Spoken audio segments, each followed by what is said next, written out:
On behalf of the PDMA, I would like to welcome you to today's webcast, Managing Innovation from Ideation to a Scalable Business, Lessons from the Real World, sponsored by SmartOrg.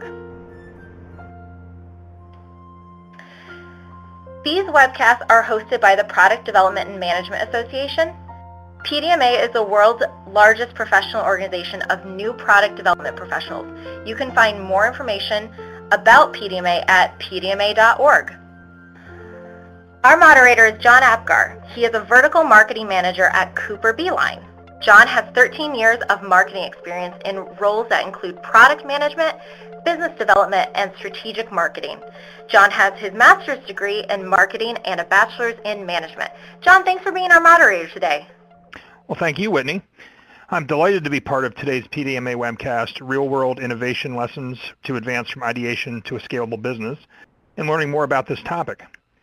Now it is my privilege to introduce David Matheson, today's presenter.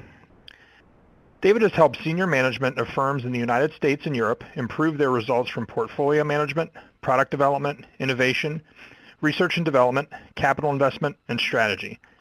He is an expert on measuring value and managing uncertainty. He is co-author of the best-selling book, The Smart Organization, Creating Value Through Strategic R&D from the Harvard Business School Press, and has authored numerous articles on innovation, portfolio management, and decision-making. In addition to being at the helm of SmartOrg, he is a board member of Photo Incorporated and a fellow with the Society of Decision Professionals.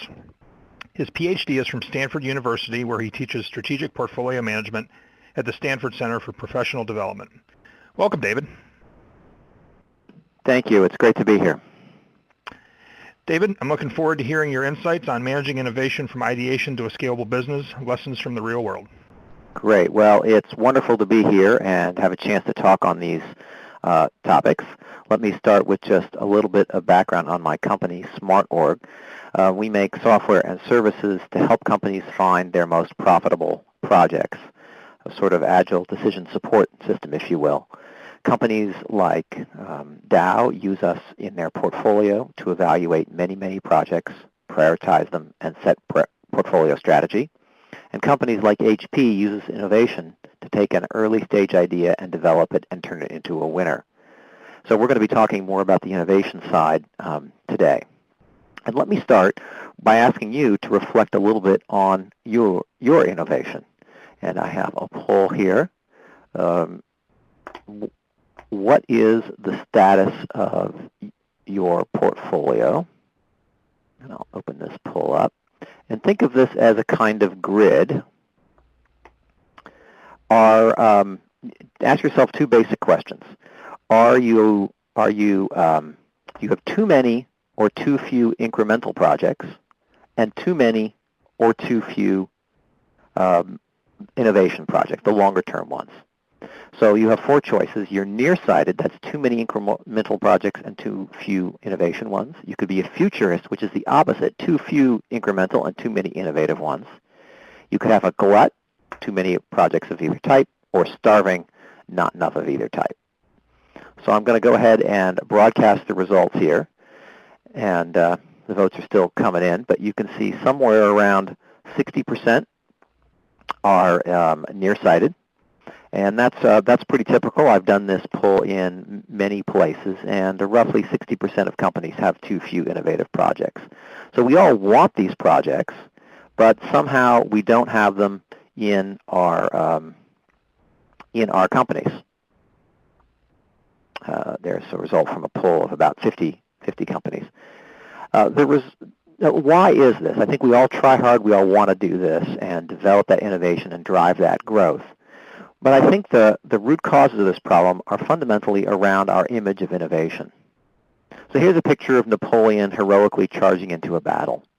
And this is very much how we think often this has to be done. You get your stage gate process, you make your plans, you mobilize your resources, you have some kind of brilliant plan and a brilliant leader, and the job is to sort of mobilize and follow the person over the hill and make all it happen. So I would, it's based on a couple of assumptions. So I would invite you to think for a moment about whatever it is that makes the backbone of your company today, and rewind the clock and go back in time to when it was in a project in a lab, an idea of somewhere. And I'd like to ask, just consider two questions. The first one, did it go according to plan? And the answer is probably not. They almost never go according to plan. The second question is, did it meet reasonable expectations? And the answer again is probably no. It far exceeded reasonable expectations. And see, this image of innovation of Napoleon is based on two basic assumptions. One is that you can be reasonable, and two is that planning works. And that's just not the right metaphor or image for driving innovation. Here's more the reality of innovation. This is a painting called Peasants Fighting. They're in a basement somewhere. It's dirty. It's messy. This looks like a six-way fight going on, or five-way fight anyway, and they're using whatever's at hand to make progress. And I think the reality of innovation is much more in line with this. It's messy and difficult, and fundamentally, it's all about learning, not about planning. Now, to put this a little sharper focus on this, I ran a workshop a little while ago on assessing the state of innovation. And I had a group of about 40 executives or so, and I basically had them sit down and just say, what have you tried in innovation in the last 10 years or so? And then they wrote down their lists. This is just reality. What did you try? I'm not trying to get any theory. I'm not trying to get any spin or anything, just what was tried. And then I had them classified what they tried in terms of two things. What worked really, really well, and essentially should become or remain in the innovation canon. And the idea here is that our generation is going to write a book for the next generation on innovation. And there'll be some things which is old wine in new bottles, ideas that we affirm and think are great, but were basically passed to us by our forebears. And then there are things that are new wine, new bottles, and both of those should become or remain in the innovation canon. There's also a number of things that was significantly oversold or underdelivered, and basically our generation ran an experiment, and it doesn't really work that well, and so that should fade from memory. So they classified what they actually tried in terms of what worked and what didn't work. And the results were a little surprising. Out of this came 5 must-dos of innovation management and a couple don't-dos of innovation management. But let me start with the must-dos. One is use an iterative learning-based process. There are many ways of thinking about this. This is called Agile sometimes. It's called spiral development. The fundamental idea is that innovation is about learning, and you want to accelerate that as much as you can. You use a process that supports that. 2, make uncertainty and ambiguity your allies. People try to, quote, reduce risk, and the innovator needs to pursue uncertainty and ambiguity. The best ideas can be taken lots of great directions and are very uncertain, and that's a strength. And so you have to learn to work within that, not try to drive the uncertainty out. 3, allow innovation to challenge your strategy. It was really astonishing. People had said they tried aligning their innovation with strategy, and that was pretty much a uniform failure strategy. And it's not that your innovation can be irrelevant to your company. That won't work either. But if you start with your strategy, you'll never do an innovation that helps your company grow and develop. So you need to be at the border of strategy. 4, experience your customers. This is said in many ways. Some people call this voice of the customer, although voice of the customer is so broad. Some people also say voice of the customer doesn't work. The key issue is that you really have a deep, intimate understanding of your customers. If you can walk in their shoes or live their lives and understand it, that will give you much more insight into innovation. And lastly, find and support committed innovators. This is an idea I think is so central. I'm going to come back to this a couple times. But these are the basic steps. If you want to hear more about this, you can see a webinar there. I've got a reference or look at a write-up that was written up in Visions magazine. So from this, I've been working with this for a while and trying to put this into some kind of framework or understanding. So trying to really understand this. So from this workshop and subsequent workshops, asking executives what works and what doesn't, I've come up with this kind of innovation model summary. I call this the BIRD process. So this sort of stands in contrast to maybe a stage gate process. And it's looking at sort of a different unit of analysis. That is, how do you launch a new thing, a new bird that you want to have soar and fly? You could think of it as a business as opposed to a product, although in some cases an innovation, of course, might be a product. But if you think about the business, you might understand this a little better. So the basic stages are an ideate phase, which is about finding the bird that's going to build the nest. That's the committed innovator with an actionable insight. The next phase, which is I call the formulate phase, is about finding the golden egg. Since innovation is ambiguous and uncertain, what's your golden egg, and how are you going to go after it? So this is the result here is an aligned learning plan that helps drive you forward in a good way. And the thing about formulation is that most of the time is actually spent reformulating. So those two kind of go together. Then there's an incubate phase where you work towards proving out the opportunity. Typically that phase expands and then focuses, so it both expands and contracts. And along the way you're going to break a lot of eggs, but eventually one of your golden eggs will hatch and you'll have a proven opportunity or a fledgling in this model. Now a lot of people end up kicking their fledglings out of the nest and they collapse. So innovation is typically not done just because you've proven the opportunity. What we want is a bird that can soar. So you need an acceleration phase to transition it from a fledgling to a soaring bird. And I'm going to walk through each of these in step here. Let me start with ideation, finding the committed innovator with unique insight. This is about finding the bird that's going to build the nest. And I think the sense of this was actually understood by Machiavelli back in the 1600s. Here's Niccolo Machiavelli on innovation. It ought to be remembered that there is nothing more difficult to take in hand, more perilous to conduct, or more uncertain in its success than to take the lead in the introduction of a new order of things. Because the innovator has for enemies all those who have done well under the old conditions, and lukewarm defenders in those who may do well under the new. You can't assign somebody an idea and tell them to go innovate. This is about finding the people who are going to go the distance, the people who are willing to bend the rules, the people who are willing to make stuff happen, the people who really see it and are passionate about, and who are going to light a fire under your organization and the world and change things. And I think the ideation phase, we've done a great disservice to the community by thinking of ideation as focusing on ideas and not on the people. Now, not that ideas are irrelevant, but there's a real common misperception around the role of ideas and idea management. Here is a summary of this by Alberto Savoia, who I first really got this insight from at Google. He says, people think ideas are the input to the process. This is wrong. Ideas are the byproduct of the committed innovator. That is, the right passionate person will generate the ideas and continue to pull stuff forward. It's a common pattern right now to have a lot of idea management systems and to be driving stuff forward through that. And there's a lot of difficulty with this.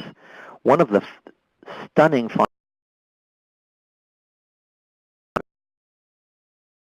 management, and 100% of them had said it didn't work or was oversold. And I fell out of my chair when I first heard this, and I think I got to this when I realized this when I heard Alberto, because this also explains in a way when idea management works. So if you do a general idea management and just ask for stuff, you end up with just a bunch of ideas and nobody really drives anything forward. However, if you have a committed innovator who's basically asking for help, that person will pick up the ideas. So get rid of the screening systems, get rid of all that, find the people, and focus the ideas there. Now, lest you think this is just sort of business speak, it turns out this has actually been studied.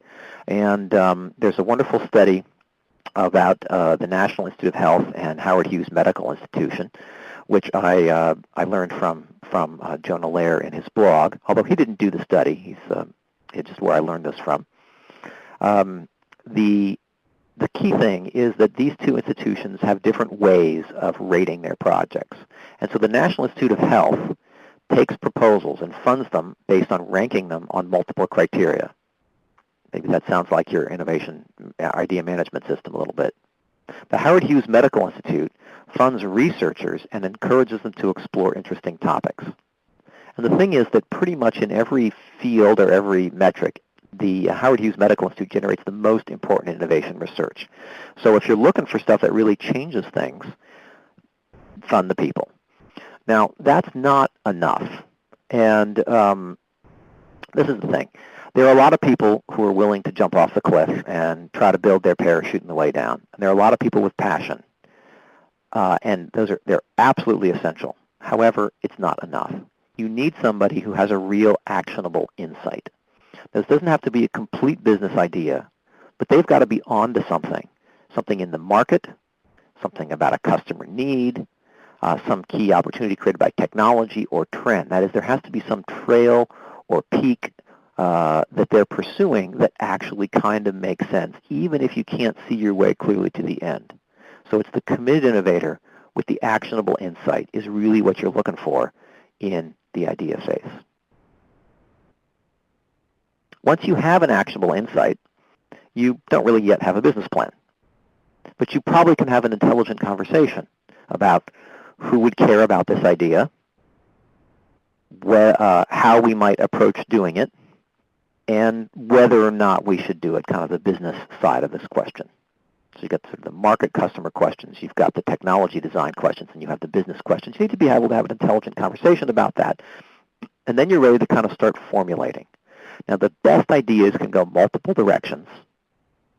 And the question is for you and for your business, what's the golden egg that you're really pursuing? And indeed, what are the alternatives to the golden egg in case that one actually doesn't work out? So maybe you need to get a couple golden eggs, but certainly there's got to be a plan A.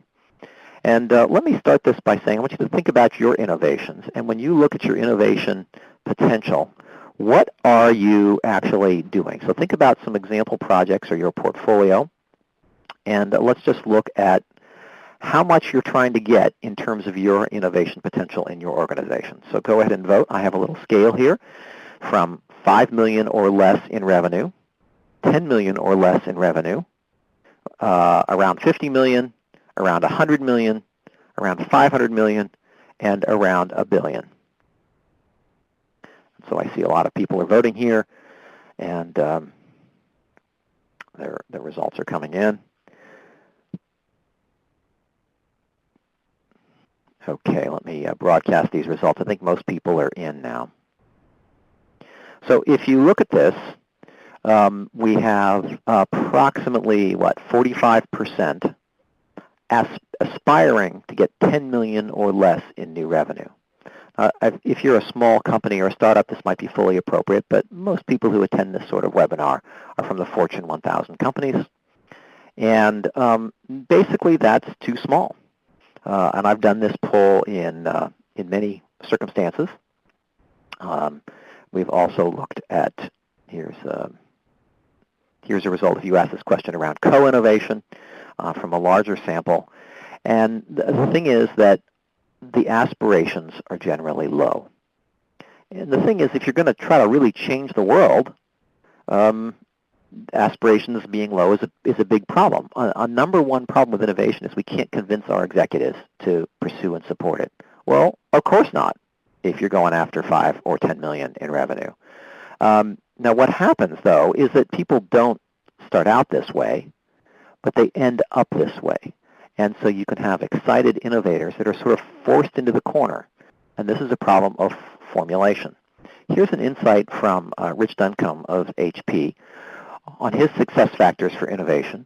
He's participated in maybe 35 or 40 businesses launches, half of which have failed, a bunch of which have been successes. This guy's gone the distance and seen what goes well and what goes wrong. And his point 10, his kind of summary point, is the more outrageous the vision, the more resilient the program. See, a innovative project will inevitably hit some kind of bump or challenge along the way, probably several times. And the question is, when the project falls down, who picks it back up again? Clearly, your committed innovator is going to be there, but will people rally around the committed innovator to pick the project back up and keep it going again? And so the pressures in an organization for incrementalism and small thinking are huge. Absolutely huge. Everyone wants to be safe. They come up with a big aspiration, and they kind of make it into a small idea. And let me give you an example of how this works. This is a company I know that tried to revitalize packaging. And they've actually changed value change around the distribution, say, of syrup for Coke machines. Those used to come in stainless steel containers. Now they come in bag-and-box packaging. Or wine packaging can be done in bag-and-box. Bag-and-box wine is a low-quality product in the U.S. It's actually much higher quality in other parts of the world. But again, they've changed a lot of how this works. And they thought, well, we could put motor oil in a cardboard box. And you think about changing oil, it would be great to have a box of a certain size. It would pack well. You could unload your oil by taking an old box and screwing it into the bottom of your oil, and it would just drain to the box neatly. And then you take a new one, and you just lift it up, and it drains in to get you exactly the right amount of oil. So you get sort of this form factor dosing, essentially. You get cleanup benefits, and you get packaging benefits. That is, you can store this stuff much better than you can on these fiddly oil cans. So they had this idea, and the innovator had this great vision of changing the way oil was distributed. Now, they took what a best practice, which is work closely with customers. So they found a major oil brand, and they started working with them, and they developed this product, and they got it going. The thing was that they made the product about delivering to this customer. So essentially, they ended up giving the value to the customer and making it very small instead of using that customer as a way of proving out the basic question. One of the questions, is illustrated by this picture, is, of course, you're going to put oil in a cardboard box. That's pretty flammable. And so they did all these tests and actually got there, and they put some patents on it. And the way they had done it is the patents went to the customer. And when the customer realized a little bit later that this would threaten their core business, they sat on it and really shut the whole opportunity down. So that was a big idea where the actual practice of it became small and the aspirations were lowered. So it's a common problem. And Frost and Sullivan wrote up a best practice guidebook for this formulation phase based on some of the work that HP had done. And have a whole way of doing this, so you can go find that there's a reference there. But let me give you an example here of how this works. So in 2002, so you have to rewind your brain a little bit, people were sharing information on CDs and DVDs tremendously. This was the era before the iPod, before the internet was so fast, and people were putting stuff on, sharing their music and albums and stuff. And HP came up with this idea of let's make a new kind of DVD burner, and we'll put this in, and it will burn the DVD, and then we'll flip it over, and it will write the label. Great idea in its time, and how are we going to develop this? And what they said was, well, let's just make this a feature in our computers. Of course, we're a computer company. Now, the thing is that this is, again, kind of poorly formulated. We've just taken the first idea that comes to our mind, and we haven't really stretched out or looked at what was possible. And in fact, this thing, Whitescrub, was getting into sort of a political problem because several people had realized that if you're going to make this a feature in your computer, you have to then become essentially a component provider, and HP was not in the component business here. So there's a very significant expense there. And what had happened is that a group had developed, essentially wanted to license the technology out and say, hey, we don't want to go this way. And there was a sort of political battle between these 2 points of view. So what they did in the formulation phase was they sat down and they really thought broadly about how do we take this core insight and develop it, and what are multiple business strategies by which we could develop it. And they certainly came up with these two and refined them and made them better. But they also developed a consortium-based strategy, which is ultimately what they did. And then I think today that's HP's only inside brand. The key to this, or our tool in this, is something called a strategy table that helps you define the major decisions around development and commercialization that are different. So if you're in the HP branded one, your brand decision is HP. If you're in a consumer standard one, it's an ingredient brand. Jump over here to HP contribution, another major decision. HP has to contribute optical disk drive design in HP branded. In the consumer standard, it's IP and certification only. And so they found their way, by thinking openly and broadly about the alternatives, a better way forward, and developed this as a plan A, and then they had a plan B and a plan C, and so on. So this is part of finding your learning plan, is finding plan A and also the contingencies. So one thing about innovations is they almost always, you learn new things along the way. And the key to this is you need to focus on the uncertainties that matter. And here's an example, again, from Whitescrub about finding those materials, those uncertainties that matter. So here are two examples. Future disk usage. So remember, we're in 2002, and this is a report from Gartner and other famous and well-branded information providers showing how DVD and CD use is going to be taking off. And it's just grown like crazy, and you can see the main issue here is how the formats shift over time. So supported by multiple third-party experts, the team's not concerned about this. But the bill of materials cost, the team is eating their guts out over this. Now they have detailed engineering estimates and contracts that show the bill of materials is within 5%. But the team is quite worried that those estimates might be as much as plus or minus 10%, and they are working this issue, and it's consuming maybe 80% of the project. So what they did is they looked at, they did an analysis of how these uncertainties impacted the economic value of the project. And so for bill of materials, you look at this plus or minus 10%. For future disk usage, you start to develop some scenarios about how information sharing might unfold in the future. And in 2002, there's actually quite a bit of visibility to, well, maybe the internet will change things, or maybe these goofy little MP3 players, which are now toys for nerds, will take off. And if you put this together, this is a tool called the tornado diagram that shows you the economic impact of those uncertainties. So at the top is a scale of net present value, the financial figure of merit in this example. And here I've disguised this to protect the guilty, but it goes from a loss to a small business, to an okay business, to a good business, to a great business. And the size of the bar shows you the impact of that uncertainty on the NPV. The top uncertainty has to do with the disk usage. Essentially, if MP3 players take off, then this business is small. And at the time, there was a lot of copyright issues and discussion going on around whether things could be shared on the internet. These are Napster days, or disks. And if the copyright resolution basically favored disk distribution, this business was great. The bill of materials uncertainty, while it has an impact, it's quite limited. Now, you can't drop the ball on something like your bill of materials, but it's not what needs to be proven out.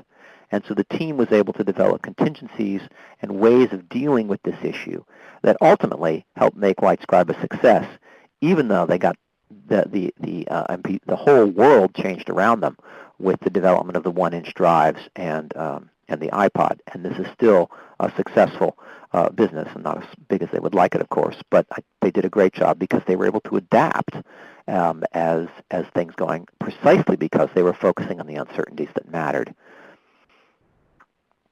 So once you have your plan A and your proof points and your contingencies worked out, that's the formulation phase, you need to incubate, and that's to deliver on the proof points.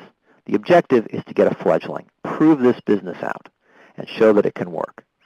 And the thing about proof points is that it makes the distinction between proof and work. So here's another example. HP had this idea of making a photo kiosk. This is again around, started probably 2003 or 4 or something. We're going to make an ATM for photo printing.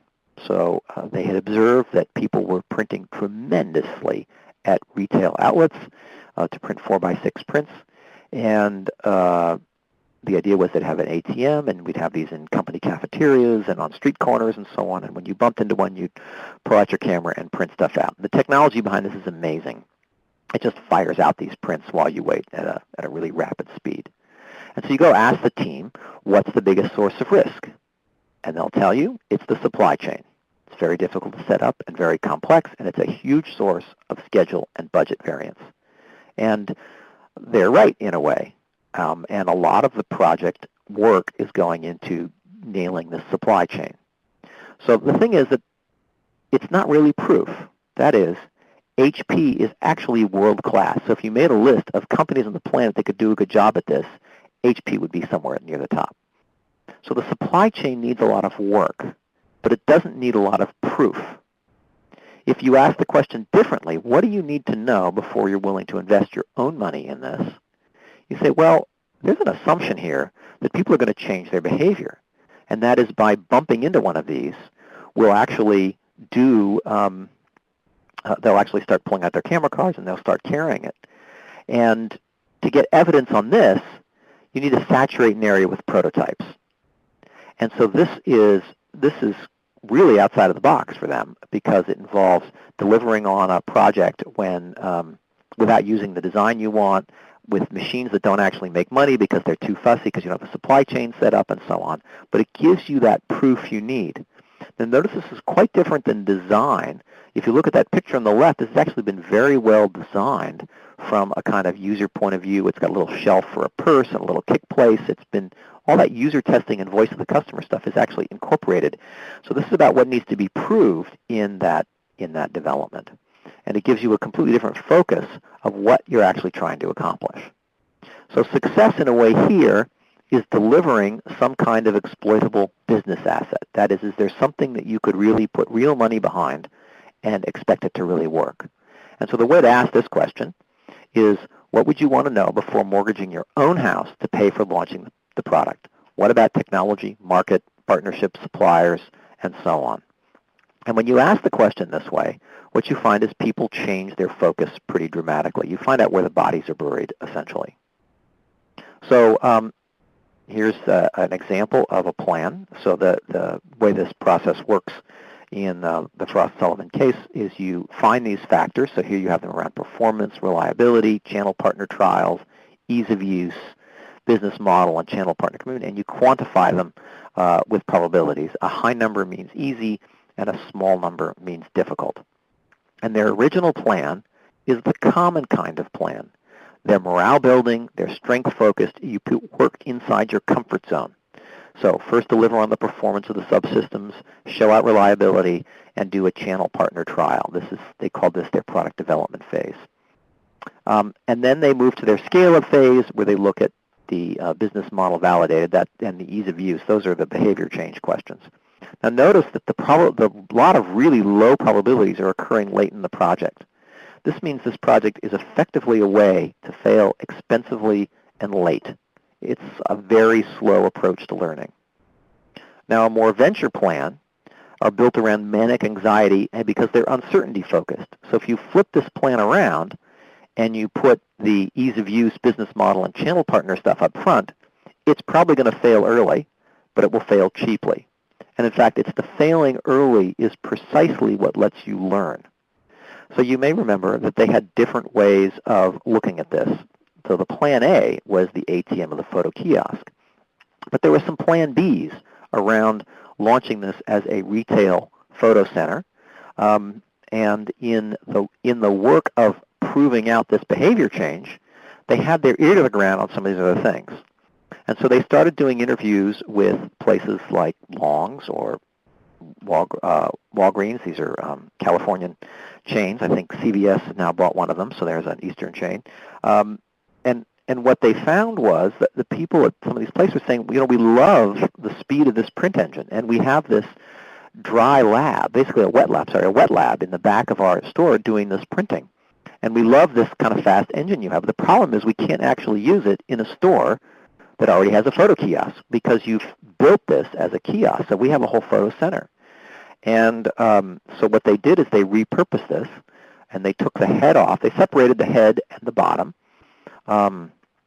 so they could deliver it in multiple configurations into a store environment. So a place like Long's puts the print engine into its photo center, and if there's a place without a photo center, well, then they can do the kiosk. And so it really creates a new kind of value in through the channel. And so they had people saying stuff like, can I get the printer part? Just chop the head off and add an Ethernet, and I'll write you a check. And so it's precisely this manic focus that means they learn the things they need to learn quickly to drive the incubation forward. Sure, they broke some eggs around their vision of the ATM, but the core insight remains, and they're working relentlessly towards delivering that exploitable asset. Now, once you get there, you've got to grow up. And because what we want is a business that can fly on its own wings, or a major line of products that can fly on its own wings and do really well. But the problem is that innovation is messy, and what comes out of proving out a business is that you know it's going to work. But here's a common kind of thing people do. They take something that looks like it's going to work, and they say, all right, you've launched a new business, customers are enthusiastic, you're making money on your transactions at the gross margin level, but you still require a lot of investment to grow. Product is in version 1.0, manufacturing is ramping up. And now you're kind of getting really serious with your sales force and trying to pick accounts. And you're under a lot of pressure from the CEO to deliver profitability now that he's invested in all this innovation. And you have a choice. Do you go after Walmart as your main first big account, or do you go after something smaller in size? Here I've picked REI as a sort of friendly, specialized store. Pick your favorite one. And the business pressure is to go after Walmart. And that will kill the innovation, because Walmart is going to hold you to a very, very high standard of production and of delivery and quality, and you may not be ready for that. Whereas another store will work with you to help develop this further, iron out the kinks, and so on. And so I've seen many innovations killed essentially just as they come into their own. And it's a little bit like an adolescent. Now, I have a 16-year-old daughter who's a bit challenging, but and she needs adult challenges, but in a kind of safe environment. And adolescent businesses need this too. That is, if you take a adolescent business, or a fledgling, if you will, and you put it into crushing profit and loss pressure, deliver on your promise every quarter, you're going to kill it. Now, the thing is that the P&L pressure or discipline is actually very, very healthy, but it's turning up the heat too much. Adolescents require flexibility to adjust. They have awkward issues they still need to work through, and they do need those P&L metrics, but they need to be more transitional. How do we move from more innovation, proof-oriented metrics into a full P&L accountability to drive that innovation and get us to soar? So in summary, this process is really built around learning the reality of how innovation seems to work, what works and what doesn't work, from innovators who've actually tried this and into a coherent framework. The first phase is the ideate phase, that is finding the bird that's going to build the nest, or finding a committed innovator with an actionable insight. Then the formulate and the reformulate stage, which is about finding the golden egg you're really going to try to work on, and if that one doesn't work, the other eggs, and dealing with the contingencies and really expanding the idea and making it big and great and proving that out. So that's the aligned learning plan as the deliverable. Then there's the incubate phase that expands as it explores more territory and then tends to focus as it gets, as something starts to prove itself out, and of course breaks many eggs along the way. And the deliverable of that is the proven opportunity, or the fledgling. Finally, the accelerate phase deals with the adolescence of this, so that if you put money in, you can get money out. Now, I thought I'd ask a quick poll, which is just think about your business from this point of view, and what, if you could pick just one step to improve, which one would it be? Would it be ideation, finding those committed innovators with actionable insight? Formulation, which is about really developing that learning plan, understanding your alternatives, getting that vision right, and mapping that out. Incubation, which is about the execution of the learning plan to deliver proof. Or acceleration, which is about dealing with adolescence. Or maybe you, none of the above, something else is really what's broken. So I see a lot of votes coming in, and they're settling down a little bit. So I'll go ahead and broadcast the results. And you can see that the first three phases need the most work, but formulation is probably the number one issue for improvement. And I think this is a step that in many processes is just basically missing. It's just a gap. Sort of like there's a step called make the business plan, and it's like it's a task, but it doesn't really have the depth or breadth of a whole process phase. Second one, incubation. That's focusing on that proof. A lot of people get distracted off into the work. And then ideation. There's been a lot of work on ideation. I think people have found that the idea management is insufficient. But finding the committed innovator, I can see there's a lot of work there. Acceleration, some people need that. So that's less. So with that, I think let me turn it back to John to see if there are any questions. Okay, Angela has a question. She wants to know, can you speak on what you mean by actionable insight? So actionable insight is one of the things you sort of know it when you see it, I guess. I had a slide there that talked about they can come from many places. So it could be a technology insight, or it could be a customer need insight. You get the feeling you're on to something. Could be a trend or something like that. So in the case of the ATM of photo printing, the underlying insight was that in spite of a lot of printing at home available and a lot of opportunities to not print, people were still printing tremendously in retail environments. And there was a technical breakthrough that meant you could actually print them fast enough with an inkjet printer to meet that need. And somebody said, aha, there's an opening here. And they started to get clear about who would want it. That's the marketing customer question. They started to get clear about the technology question. We could really possibly pull this off. And then the business question, which is essentially addressed in the formulation phase there, but it started as the vision of an ATM for photo printing, which interestingly got changed before it was done. But that actionable insight was there. Okay. Ann would like to know, if you have a big idea that threatens the livelihood of a current customer that is one important point on your customer value chain, how do you suggest handling that? Well, that's very difficult. You got to ask yourself what the value added of that customer is from a perspective of innovation. If this is really your current biggest customer, you may be stuck and maybe unable to do this. But in many cases, you get people that are in your value chain that are making money from the old way of doing it. This is sort of Machiavelli's point, and that and really don't have a position in the new world. So I'm trying to think of some examples of this. So sticking with digital imagery, Kodak was very much part of the invention of digital photography. And yet, because that threatened the underlying use of film, they couldn't go there with enough energy.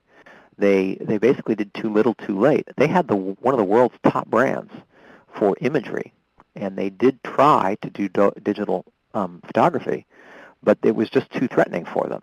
And so you've got to basically spin it out or separate it somehow, or just go after it. Just take your losses, because the world's going to change usually, and the question is, which side of the change are you on?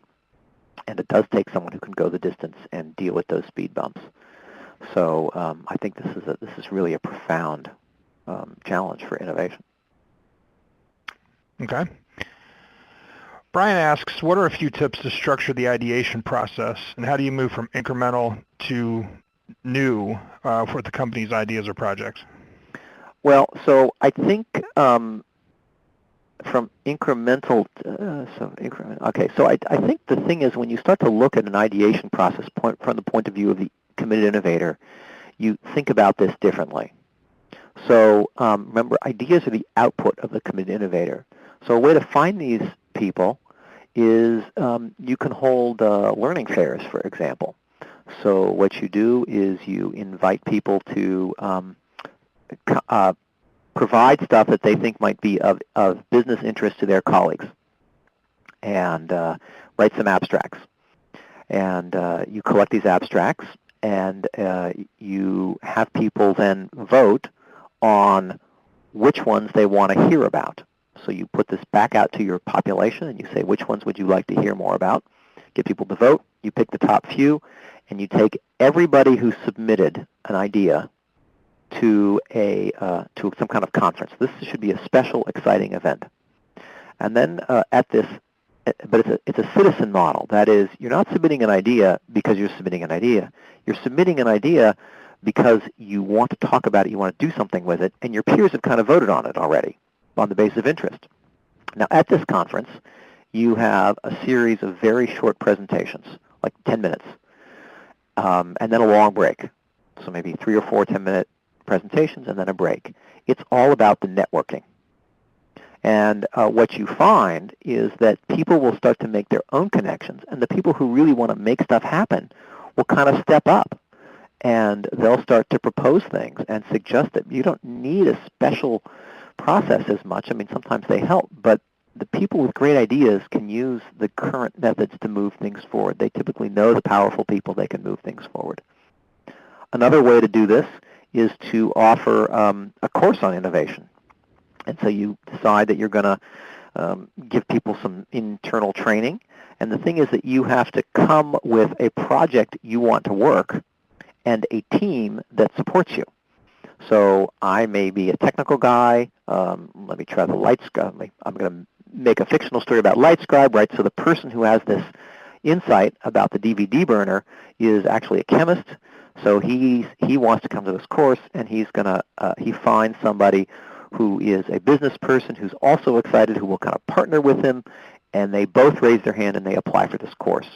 And now as things run through the course, you're basically getting these entrepreneurs to think through their project, shake it down a little bit, and anybody who comes out of that course excited and ready to go, that's probably a pretty committed innovator, and the course itself will have generated the actionable insight.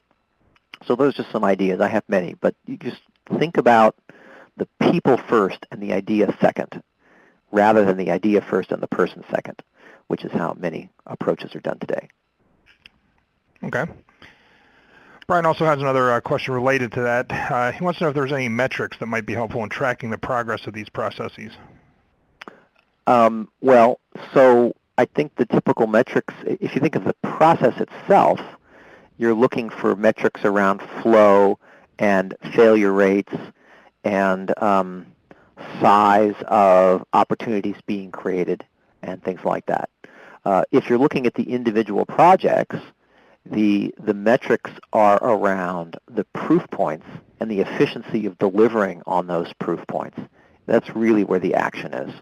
That is, are people wandering off into the weeds and into their comfort zone, or are they really scaling up and deliver? Rich Duncombe has an interesting comment in that list of 10 things I showed. One of them is make sure every decision drives expected net present value up. And so his idea is that you've got a kind of model or a distribution of how your NPV might work out. And then as you take your decisions, you always want that number to move upwards. So risk reduction counts. Coming up with better ideas, that counts. It's very different thinking than, okay, here's a business case, which is a single scenario, and just kind of working that.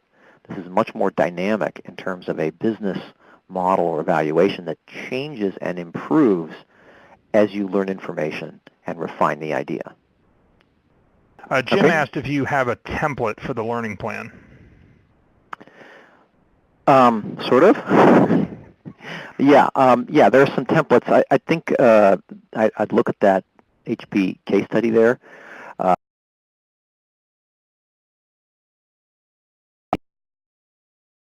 You think it's a template exercise, you sort of missed the point.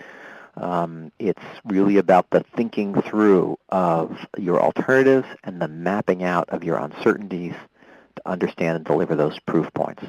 So the key, I showed a few of them in my presentation. The strategy table is a wonderful tool.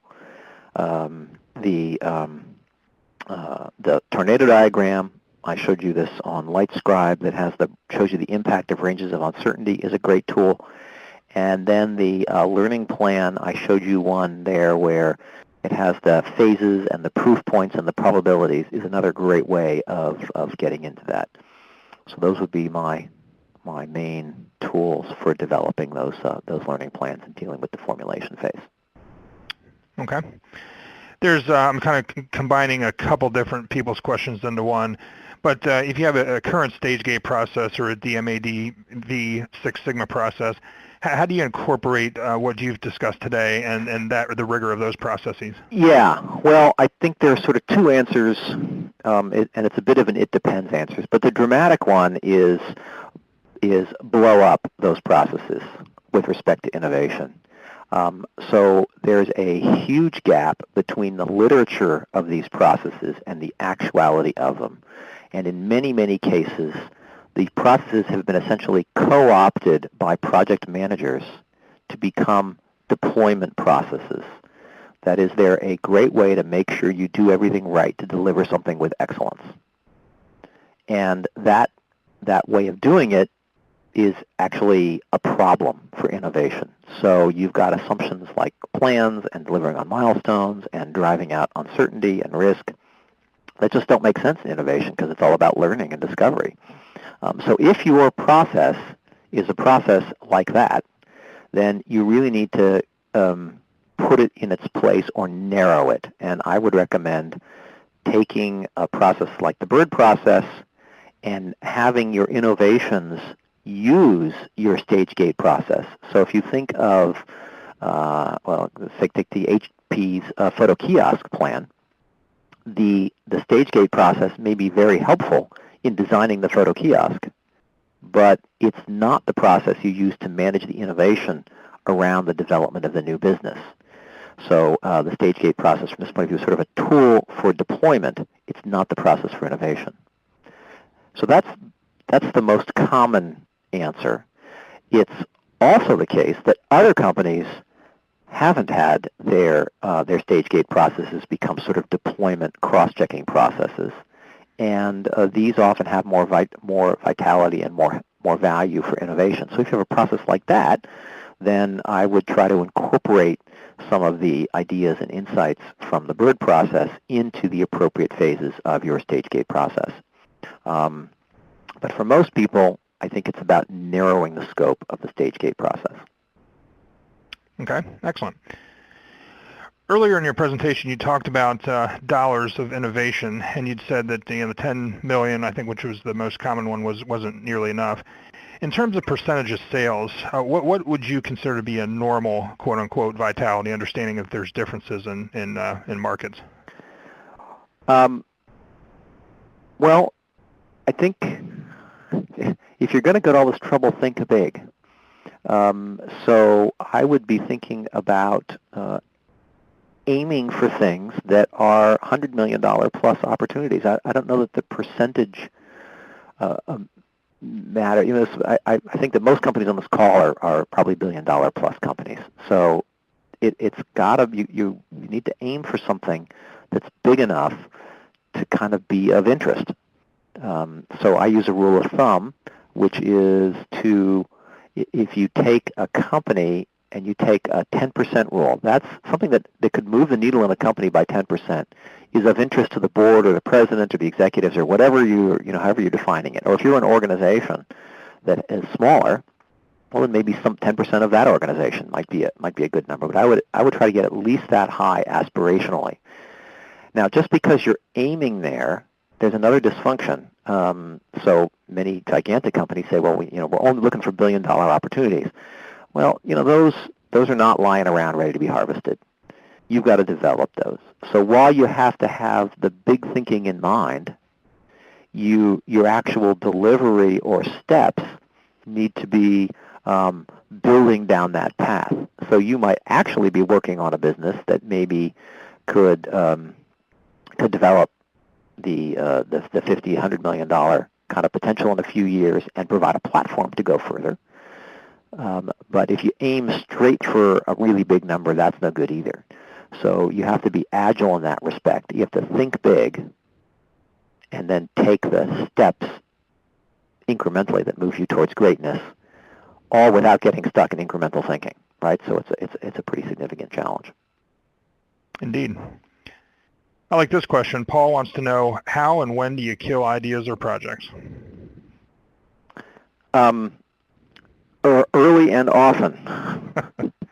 But I think kill is an over-dramatic word in this case, and is the fail-fast principle, right, which also is correct, also connotes some negativity.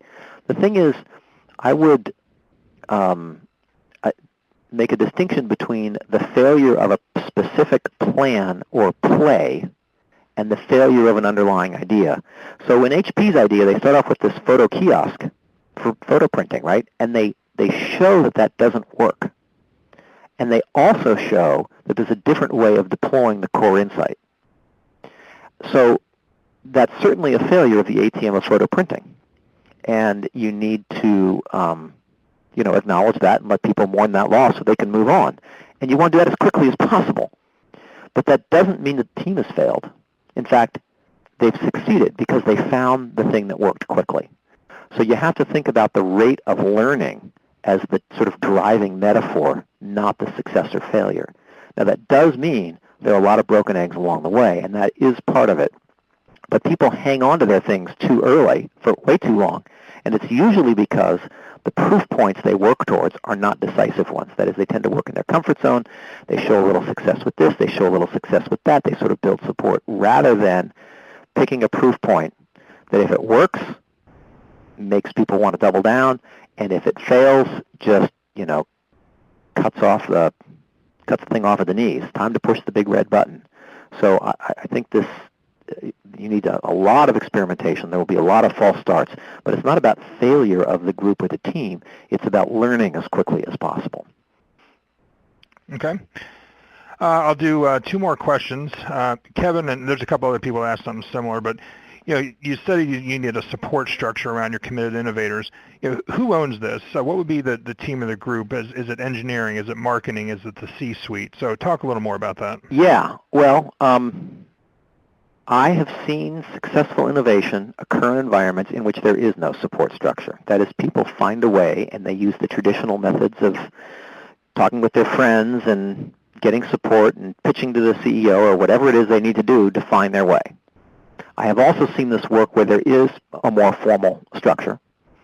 And I think arguing about ownership in a way misses the point. Most innovation changes the status quo in some way.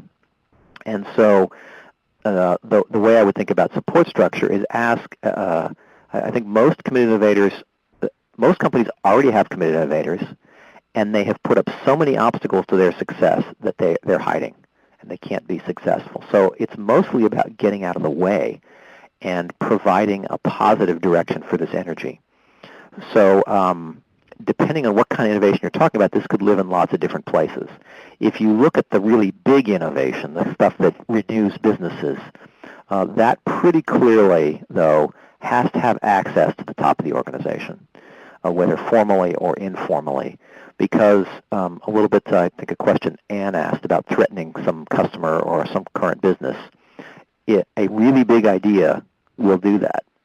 And it has to have the air cover or the connection so that gets put into the appropriate context. And so I would tend to connect this pretty high in the organization.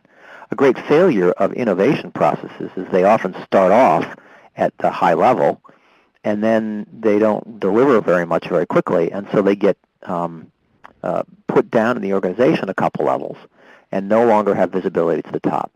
And two bad things happen. One is they lose accountability to deliver, and the second one is that they then lose their ability to get resources and deal with these issues of conflict and change that that innovation inevitably creates.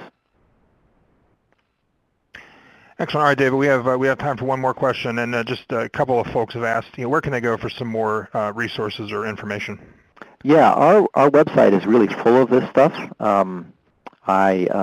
In that closing box there, I did put in some specific things. I have a case study on formulation. There's a webinar excerpt in there about formulation using a tool called Portfolio Navigator and the case of the solar teapot. There's the Frost-Sullivan guidebook and a bunch of other HP examples. They've all gone public with. There is the article on assessing the state of innovation, which you can find on our website, and there's a lot more on our website. We have lots of links to the relevant information there, so I'd send you in that direction. Thank you so much for your questions. This year, our annual global conference in Orlando from October 20th to 24th, 2012. David will be hosting an all-day session on Monday titled Driving Innovation in Your Portfolio. In addition, there will be a PDMA PIM 2012 speaker sneak peek session on Wednesday, September 12th, 2012. John, if I could just jump in there on that Discovery Lab, that's going to be a non-conference conference. It's highly interactive. I've got exercises set up to learn from each other. There's some simulations, and we're going to be looking at questions like, do you have enough innovation horsepower? Compare and contrast. How do you balance long and short term in your portfolio? One of it slipped my mind, but they're all organized around really learning from each other, networking, that in-depth, exciting interaction with thought leaders and experts and your peers to help understand this question of how you can drive more innovation in your portfolio. So I just wanted to slip in a plug there for that session. Well, I was at the end of my session anyway, so again, I take the opportunity to thank you, David, for your presentation today, and just ask if you can share any closing thoughts with our attendees. Well, I think so thank you. It's been great to be here, and I think the thing is to think about the peasants fighting. Get out of the metaphor of planning and reasonableness and into the metaphor of learning, and ask yourself, how do I drive learning? And then usually that means going after what scares you in a way and really thinking through how to make your ideas great. The formulation phase is here was overlooked, most improved by 30% of the folks. I have another survey I've done which suggests that it's maybe 55% or so of companies really need to work on that. I think it's missing in many companies and is a real tool to help power up your innovation and make it more successful. So I'd suggest perhaps starting there. Thanks again. It's been a real pleasure being able to share this information, and I look forward to hopefully seeing you all in Orlando. Well, thank you, David. This webcast was brought to you by the PDMA with support from SmartOrg. On behalf of our moderator, John Apgar, and our speaker David Matheson, and the PDMA, thank you for joining us today.